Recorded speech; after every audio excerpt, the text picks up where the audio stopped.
Ich möchte als nächstes den Vortrag von Professor Chris van Weel ankündigen.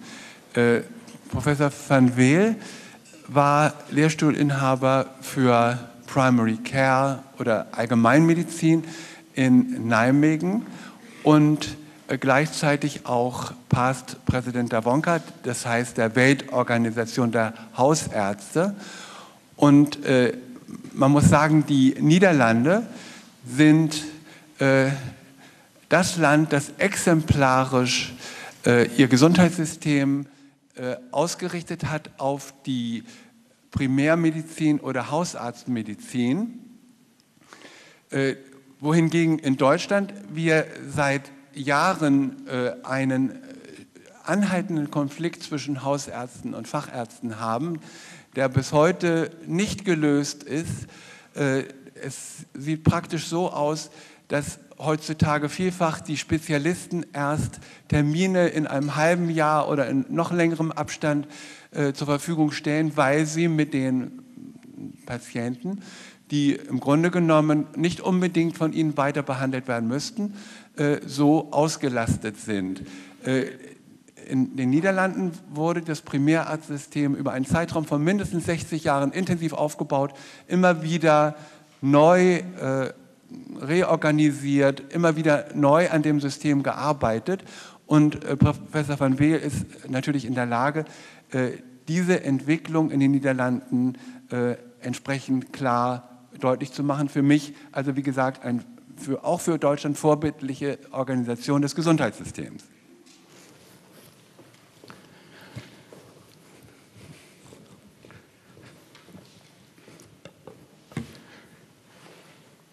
Dr. Mildenstein, thank you very much for the privilege of presenting here. I would like to do it in English, and the reason is, and Evelyn and I would like to make that point, that we are not Rudy Karel. But more in earnest, I think discussing issues like medical education or the structure under which primary care works is not so much a translation of the language, but it's a translation of the concepts. And I feel a little bit more at ease in dealing with the concepts in English, and I would make very bad mistakes in German, so I want to spare you that. What I've done is I built my presentation on for three blocks. And we could have discussions, or if you have questions in between, please raise your hands, and we can take time for that. First, I would like to use an unusual case or a special event in a practice as an introduction to Dutch healthcare as a system, and from that, present to you how the system is working.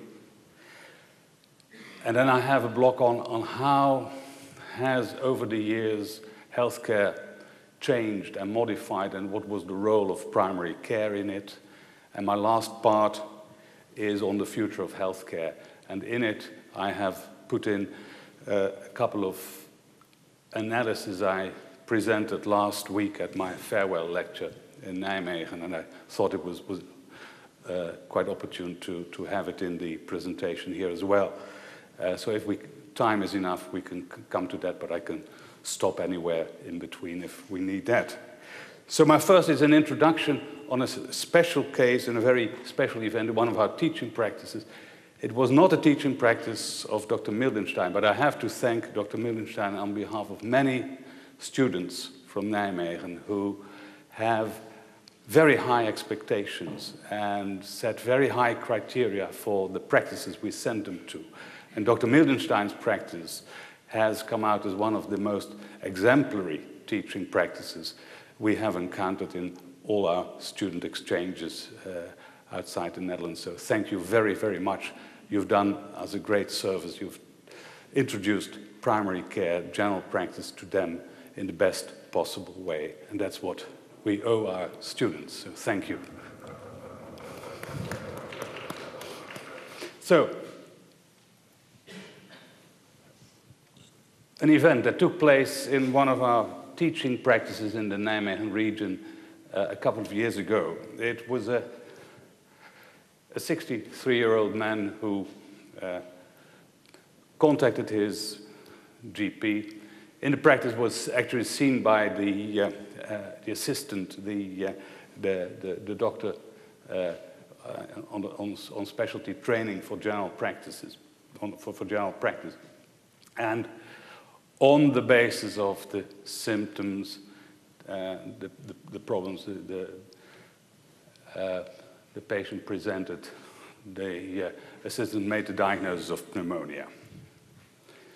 Well, that's not unusual. That's what doctors and the GPs in the Netherlands see about 25 times a year, and don't think it's much different in Germany. And the flow of events thus far is not special as well. It's, in fact, in any population, and that's the graph I have here, people get ill quite often. And a majority of them ask themselves the question, would it be a good idea to contact a doctor? Are there benefits in that? And it's always important to stress that a small minority of them actually do. That's not how medicine sees itself, but that's the reality. And these people contact a doctor quite close to where they live. And we have the hospital and all specialty services on much further away. And this is quite interesting. This is the reality of life in many countries. We have these data from the US and the Netherlands with two completely different healthcare systems. From the UK and Belgium with two completely different healthcare systems. People care for themselves most of the time. When they contact a doctor, it's in the community. The hospital is further away. And I think you will have data from Germany to tell you exactly the same. This is called the ecology of medical care. It's the reality, irrespective of the system. I'll come to that later. And actually, this is the graph I've used in all my presentations. And last week, when my department gave me a farewell present, it were two cufflinks with that picture on it to remind me of so I'm standing here with 3 of these pictures now for the first time.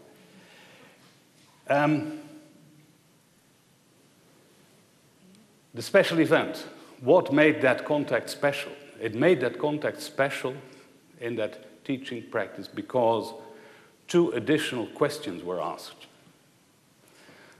The first one was, why a young man, and 63, I told you I had my retirement, so you can judge my age, and 63 is absolutely not old. Why does a young man get pneumonia? It's a disease of either very young children or of the elderly. And this was in spring, not in the winter. Why pneumonia in spring? And from it, the conclusion was that this was not the disease is special, but the person with the disease is special.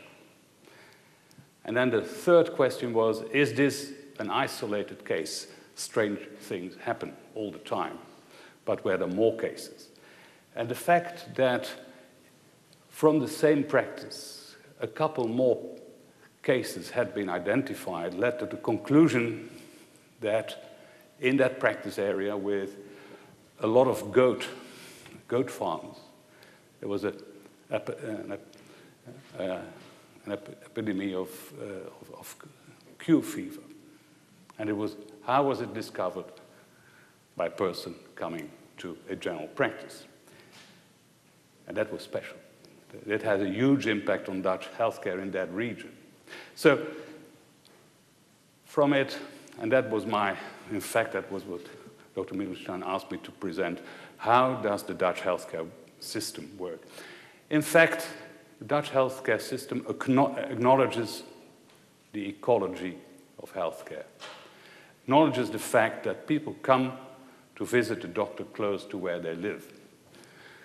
That's a general practitioner in the Netherlands. And Dutch healthcare system, that general practitioner is the point of contact for healthcare. Primary care is, on the one side, the link to the healthcare system. On the other hand, it's the link of healthcare to the community. And GPs, primary care, has a gatekeeper function. It's not a popular word anymore, so we now call it a navigator, but we mean the same. It is the entry point, and people can only get to a hospital or a specialist through general practice, through referral. The reality is that most health problems, most of the time, are treated in general practice, not in hospital. But the way to contact specialist care is through general practice. And for that, the link of general practice to the community is emphasized in that people list with a practice or a practitioner. A predefined list of people contact the same doctor over and over and over again, listing. And that came back in the example. It was a doctor who knew the patient because that 63-year-old man had been contacting that same practice for all health problems over the years. And that doctor had a relation to a defined community, could know that there were more cases in that practice population. So it is clear from the experiences over the last, say, 60 years that primary care, general practice, has a huge impact on society and on the local community. And to give you a little bit of a historical perspective, how did we come about? How did we end up with this system? Well, it's, as so often, it's probably more accident than design, but it all started when modern medicine started to evolve in the 19th century, when there were the first discussions, quite interesting. Very early on, there were always discussions about specialization, but also about generalization and the generalist. And the key event in the Netherlands was 1941, when the sick fund decree was adopted in Parliament. And that law, in fact, was a law that solved a very urgent problem at that time. How do poor people get access to healthcare? Well, they got it through a sick fund system, and the sick fund system worked that people got access to a general practitioner. And it was up to the general practitioner to regulate further use of more expensive healthcare resources. And it was introduced from a fixed list. A capitation fee was paid, so irrespective of the needs of the individual, people got healthcare. Introduced 1941, and it had, from that moment on, the legal basis of a relation of a GP to a community, a relation of a GP to an individual patient, a relation over time, continuity of care, and a relation of trust, because people only list with a GP when they felt they could trust that person. And from it was the whole academic development we saw later with the founding of the Dutch College, the introduction of general practice at the universities, the introduction of specialty training, and it all stayed in place from 1941 to 2006. And for the Netherlands, it's very interesting. What was 1941 was a very special circumstances. To whom do we owe the sick fund law? It was when the Netherlands was under German occupation. So we should be very grateful to Germany for this great part of our healthcare system. And it all kept on its position, remained law for 65 years. In 2006, we had a change of law. We had a difficult combination of a Christian Democrat and liberal government, and they thought that the best way to preserve the best of healthcare was by opening healthcare to the market.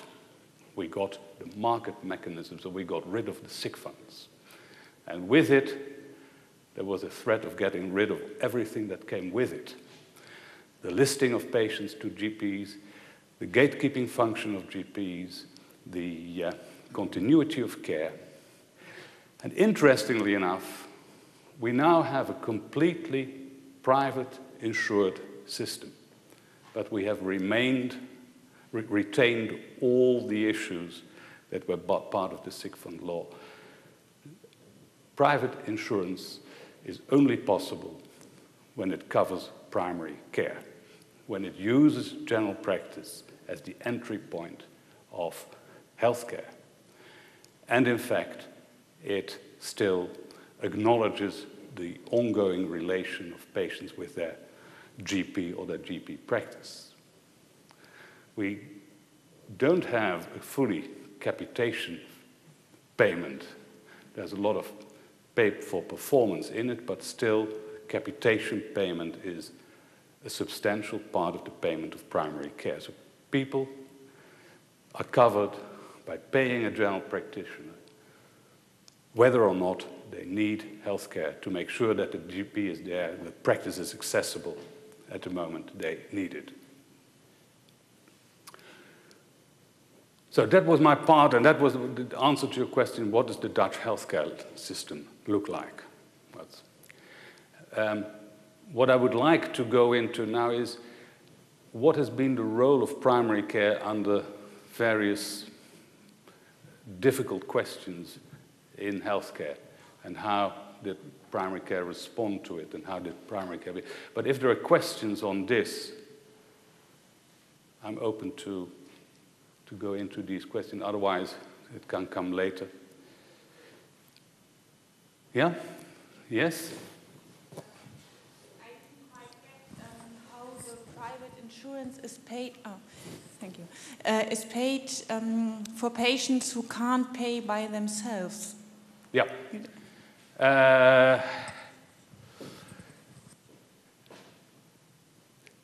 There is the actual payment is either people have a job, or they have a pension, or they have social welfare. And one of these three income sources cater for healthcare insurance. And there is an obligation. You cannot be uninsured. The US is looking at this moment of its healthcare reform, particularly to the Netherlands, because they don't want the communist system from the UK, which is state-owned, which is terrible. And they are completely surprised that there's another country that has the market in place, private insurance, and still covers all people. And we have a bit of a problem. People who, for religious reasons, don't want to be insured, they have the possibility of remaining uninsured, but they usually make additional arrangements. But in fact, everyone in the Netherlands is insured. And it's one of the reasons why raising healthcare costs are so critical to this system, because from the social welfare payment, you cannot afford large payments for health insurance. So there's the interesting thing that, contrary to the idea that the market takes care of everything, the fact that we have a market system now makes it even more mandatory to cut down on costs to keep the system alive. And that's where primary care comes in again. Yes, is that? In fact, I've covered two moments of important crisis in healthcare, starting with the crisis in the early start of the previous century, when it's difficult to understand, but we were living in an era where we had poor people, very, very poor people. People couldn't afford anything. When medicine was developing, particularly early 20th century, there were all sorts of local initiatives to secure that doctors were paid for care given to patients. And I think you must have had the same in Germany. I think this was a universal development throughout Europe. In the Netherlands, it created the ideas of Krankenkassen, sick funds. Initiated, well, some were initiated by GPs. GPs working in areas with very poor people. They introduced a system where people would pay a little bit of money, and from that they could come whenever they needed their services. Where it wasn't the general practitioners, it would be the church who did that. So we had a lot of church-related sick funds. Or we had trade unions who did it. And that was all developed into a system. That was the basis in 1941 of the sick fund law. The sick fund law was a recognition of a very long time of trial and error. And what did it solve? It did solve a very, very difficult problem at that time, access to healthcare, covering poor people for healthcare. What did it bring us? It was the invention of primary care in the Netherlands. A second crisis was just after the war, the 1950s, an era of very, very rapid technical development. We saw a lot of specialization, a lot of hospitals built in the country, and what came from it was a reaction of the human dimension of healthcare, very profound in the 1950s. And it was a revival of general practice, which was lost, threatening to be lost, not as a social service, but as a part of medicine. And from it came the development of a scientific organization, the Dutch College, 1956 or 57. It created an agenda that we should develop healthcare more in response to human needs, to teaching about it, research about it, postgraduate education, which led to the definition of general practice as a specialty in its own, which was recognized later, and since 1973, basis of a specialty training. Since 1973, you can only enter general practice in the Netherlands after you've done specialty training. Evelyn and I are amongst the last people who entered general practice without a specialty training. We came directly from university. It was all brought to an end, say 1975. No one entered general practice anymore without a specialty training.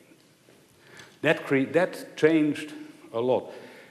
And it was a response to another big crisis we saw emerging in the 1960s, a manpower problem, particularly a manpower problem in big cities where no one wanted to be a local doctor anymore.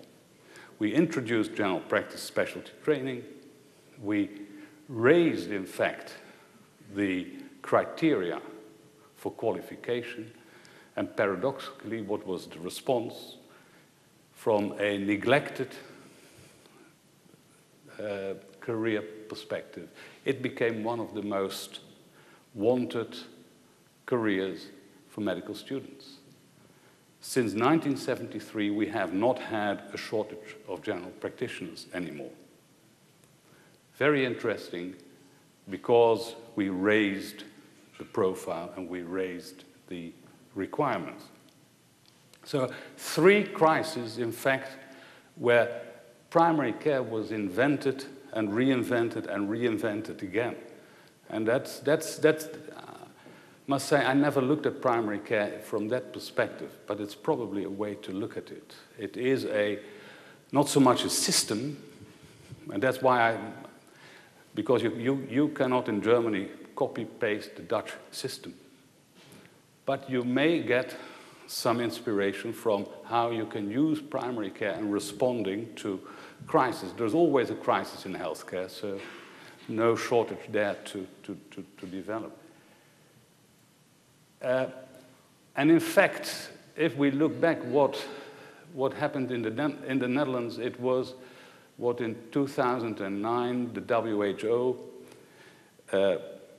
formulated as a requirement of primary care. In fact, it was the need to adequately train the people you need in healthcare. General practitioners, family physicians, midwives, nurses, physiotherapists, dietitians, whomever you need. You have to train them in the community, and you have to make sure that they, in that community, find an interesting, a challenging function in which they develop themselves. Well, I think if we look back at what happened in the Netherlands, that was at the core, not so much the system. This was at the core, taking care of the quality of the practitioners. So, in fact, it was reinventing primary care time and again, and capitalizing on its strong relation it had with the community. I think it was about 10 years ago, there was a population analysis. How do people value certain functions? What is it to be a judge, a police officer? Quite interestingly, it was 1999 or 2000, one of the top 3 most valued jobs in the Netherlands. At the time, we were still at the height of high technology medicine, was general practice. No one valued general practice, probably, but the public did. And that has been one of the reasons why general practice, primary care, was such an important factor. And a lot of it was learning the hard way. And this has always been at the core of it. Collaborating of research, of teaching, of practice innovation with the actual practices. Not do it for them, but do it with them. And the same is probably true for patients. Not for them, but with them. And it looks a bit like this. We all started with this traditional model. We've seen it time and again in general practice. Someone, a specialist, coming, presenting a lot of research, knowledge for practice, assuming that that practice is completely ignorant and hungry to get to that knowledge and to build on it.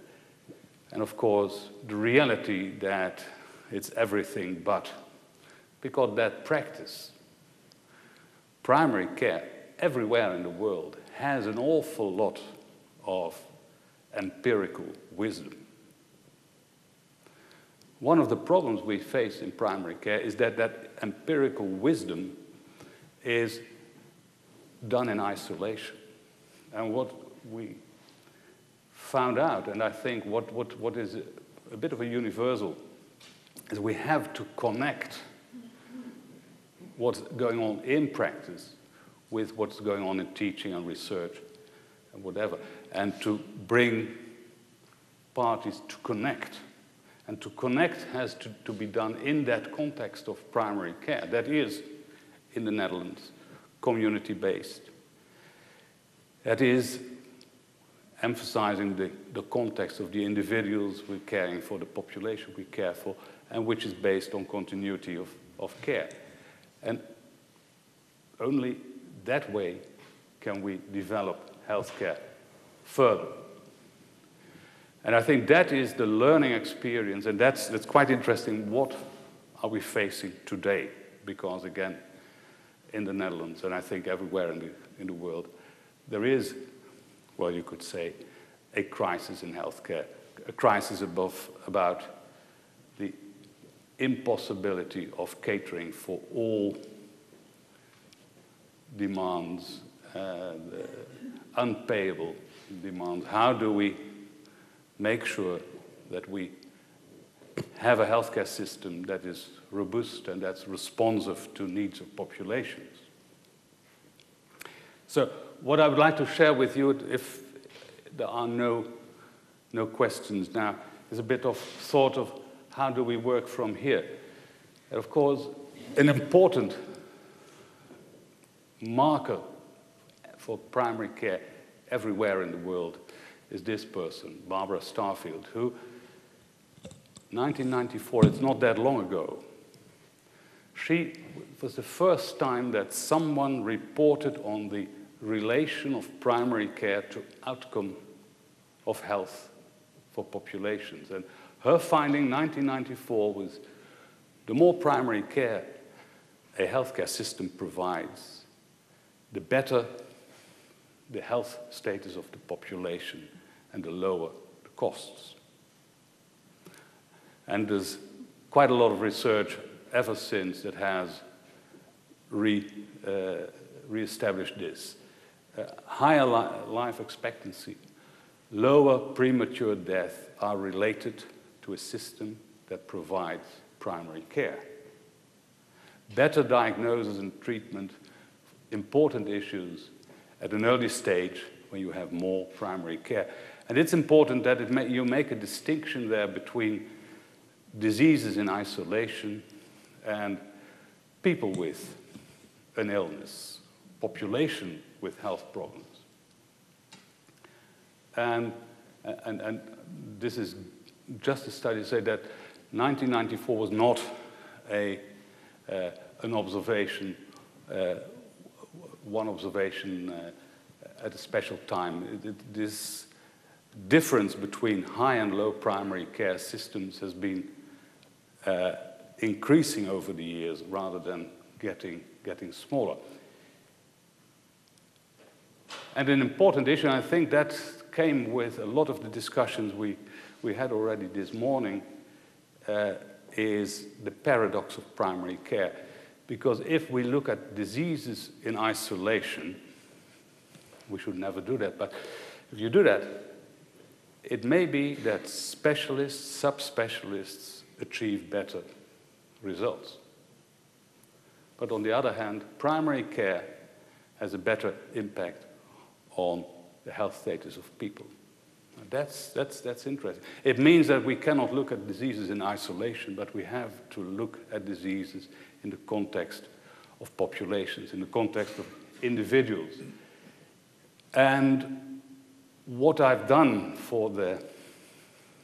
I see that I don't have the time thing anymore, but I looked at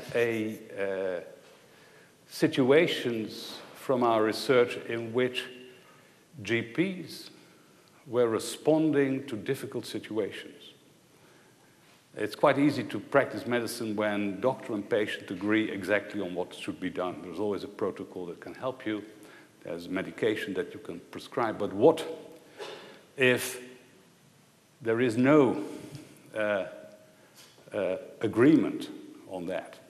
And all the stories about communication have taught us how important that agreement is. Now, what if it's not? And we encountered this for example, in patients with chronic, unexplained medical symptoms. Patients were expecting something completely different from what the GP was able to do. Or in requests for euthanasia in the Netherlands, where we have to make an assessment whether suffering is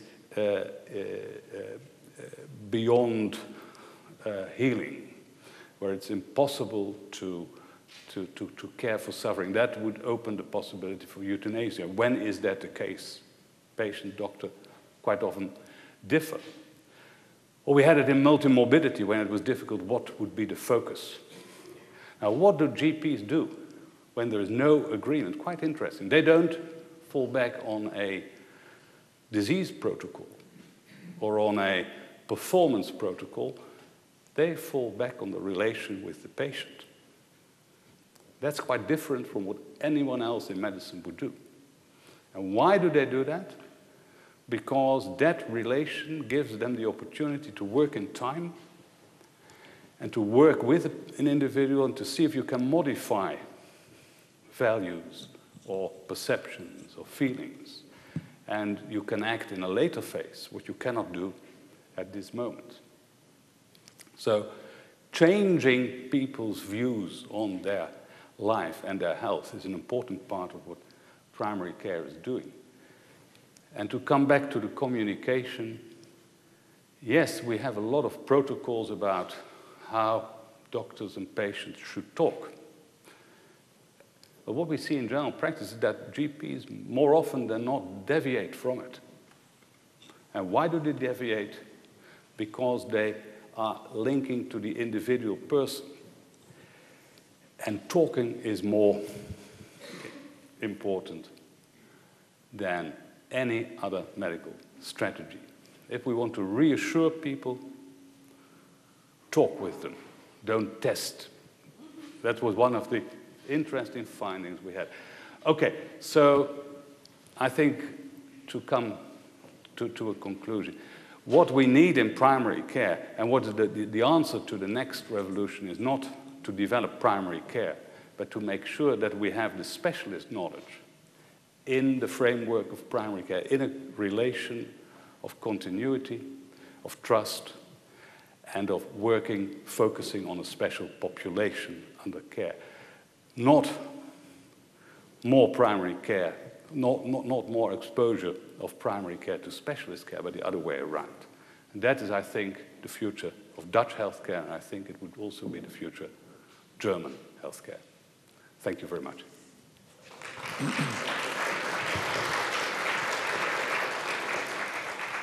Herzlichen Dank.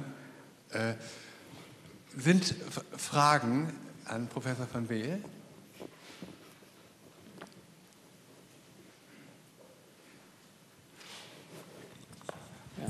I'd like to ask a question on the healthcare reforms in the Netherlands.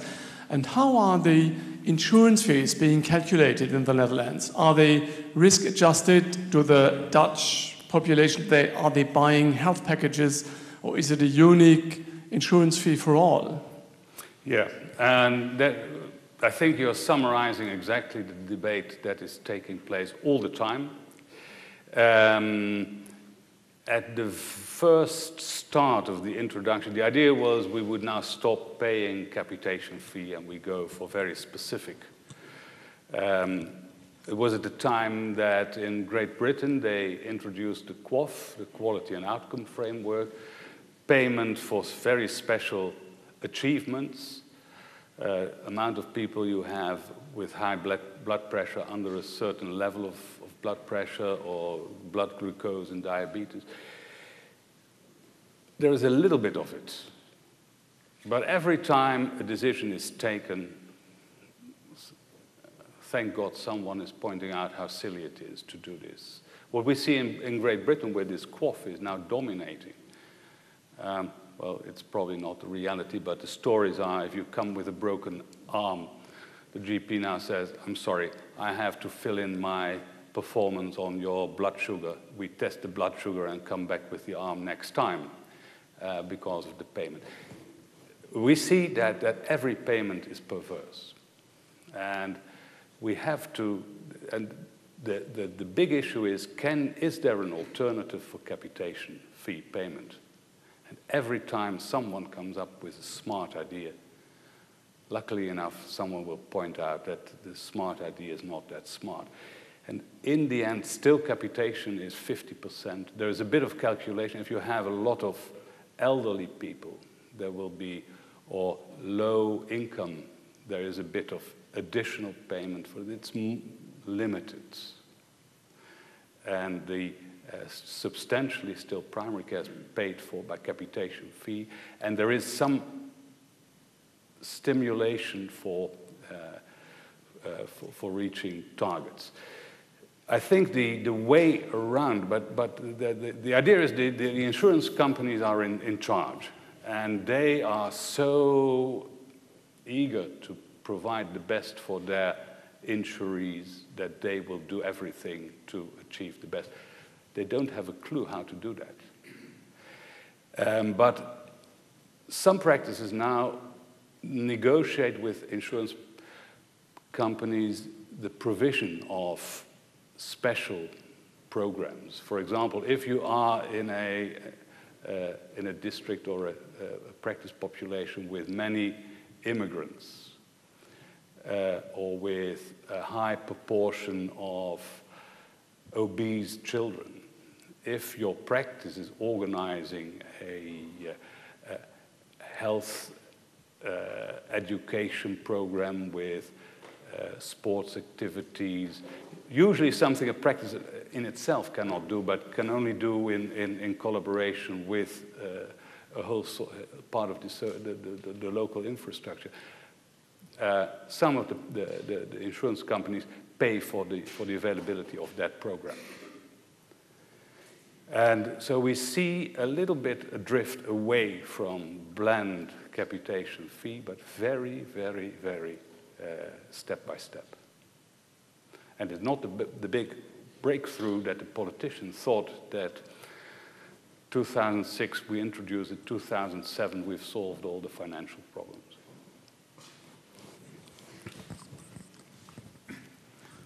The time is over, but I have one question about the limitations to the therapeutic choices you have. There's a limitation going only over the GP to the specialists, but there must be some limitations more. Sorry? The limitations? In therapeutic choices, what can be done for the patient? Yeah, in fact, in that respect, there has not been much change. The idea of the sick fund was always that every intervention that is tested and is valued should be part of the standard treatment. We have at this moment a big debate on the very, very expensive treatments of very rare diseases. That's a discussion that's not taking part in primary care. That's by and large covering genetics, pediatrics, psychiatry. And well, I don't think anyone has a solution for that. What is the value of it? The problem I have with most of these debates is that all these medications have a relative benefit and not an absolute benefit. And the debate is always focusing as if the availability of the treatment is an absolute breakthrough, which is not. But this is mainly at this moment a debate between subspecialists and insurance companies. And it's covering a very, very small part of healthcare. Ja? Professor Müll, nochmal herzlichen Dank. Oh, I'll leave this with you before I...